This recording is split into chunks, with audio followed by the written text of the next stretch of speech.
Over the last decade, something seismic has been happening to American faith. Although the number of young Americans who identify as Christian has fallen, the story isn't that simple. In fact, it's a paradox. And we're going to talk about that today on Loud and Clear. Thank you for joining me. I want to first thank all my new subscribers, all of you who made my last video such a success. Thank you for joining. Please continue to watch and share. And again, welcome to our channel. Now, for a lot of people who go to church, and I do go to church, seeing people leave and not come back is disheartening. You had 100 people in your church, you knew them for many years, and all of a sudden they leave for no reason. They don't even call you and say, hey, I'm not coming anymore. Some say, hey, I'm going to another church. Why? There's a lot of reasons for this. Every church has this problem. But today we're going to be talking about evangelical churches. And we're going to be talking about Gen Z. Gen Z, who are they? Well, they're people, young people, who were born between 1997 and 2012. In my church, there's very few of these. In fact, I think the numbers we had Sunday were 45. I do go to an evangelical church. I'm not going to tell you why. I will say that I also go once a month to a Presbyterian church I had gone to for many years. I grew up a Catholic. Interesting, isn't it? Now, the reason I'm telling you this is because I have a lot of experience with all the above. And being a podcaster and doing analytics, I've talked to people, interviewed people, and researched. So what you're going to hear from me is pretty accurate, and much of it firsthand. Now, this exodus is undeniable. It's creating a crisis in the American church. Many churches can't afford to stay open. Some have had to do extreme measures, cut back. Others have joined with other churches. There's a problem here. Why is this happening? Let me begin with this.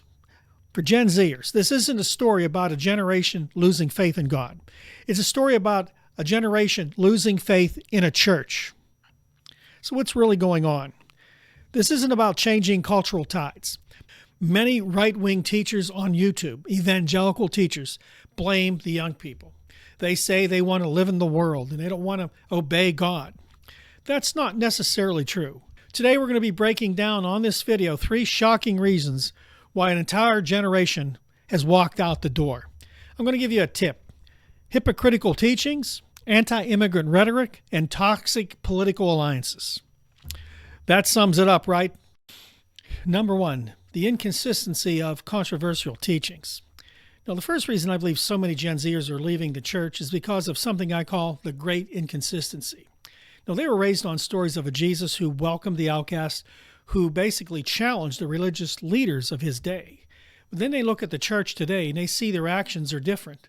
They hear teachings that feel like the complete opposite. The biggest conflict is the church's stance on LGBTQ plus issues.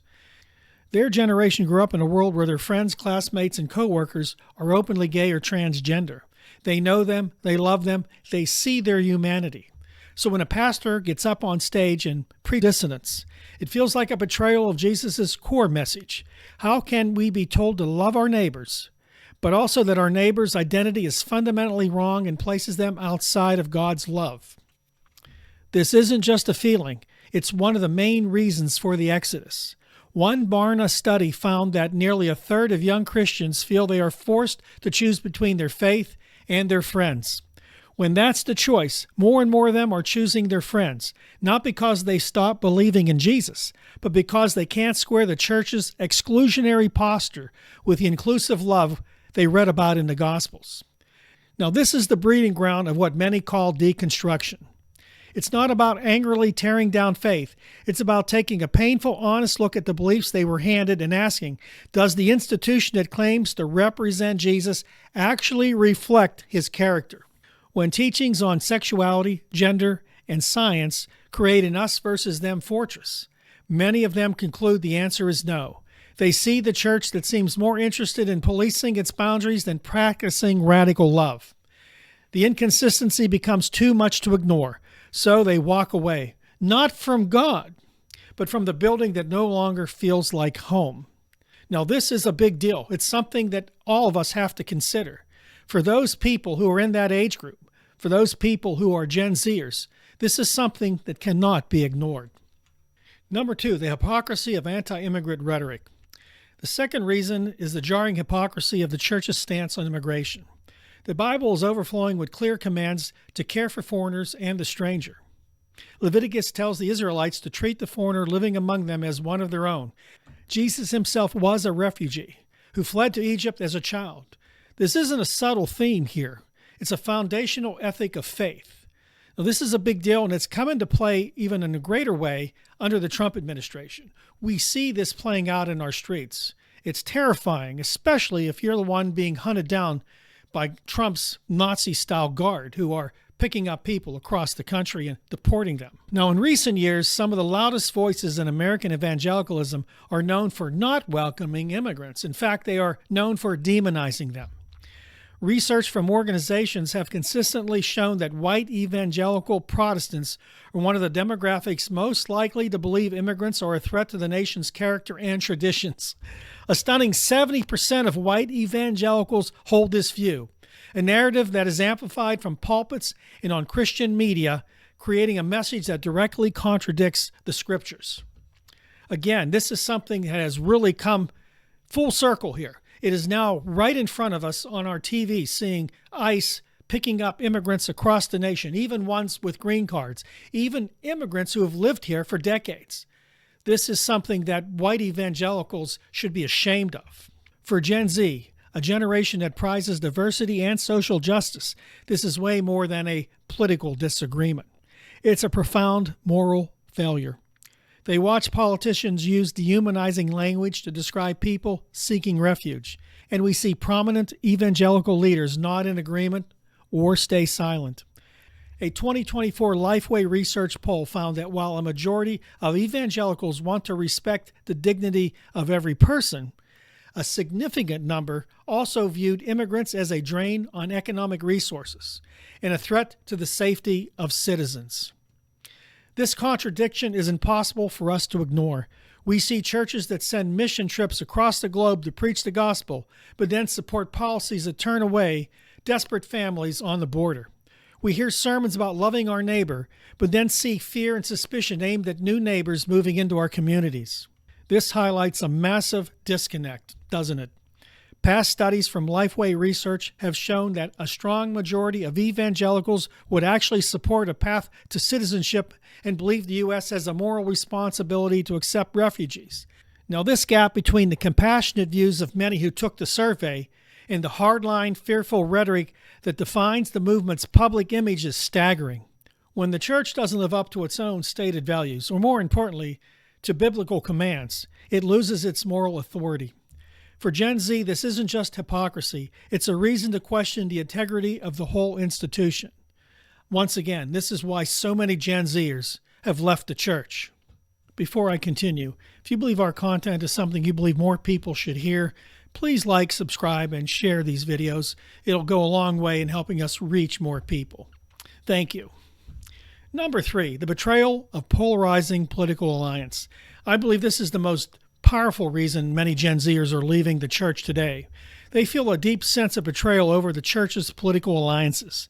For the last several decades, and especially in the last years, large parts of the evangelical church have fused themselves to one political party, and more specifically to the persona of one President Donald Trump.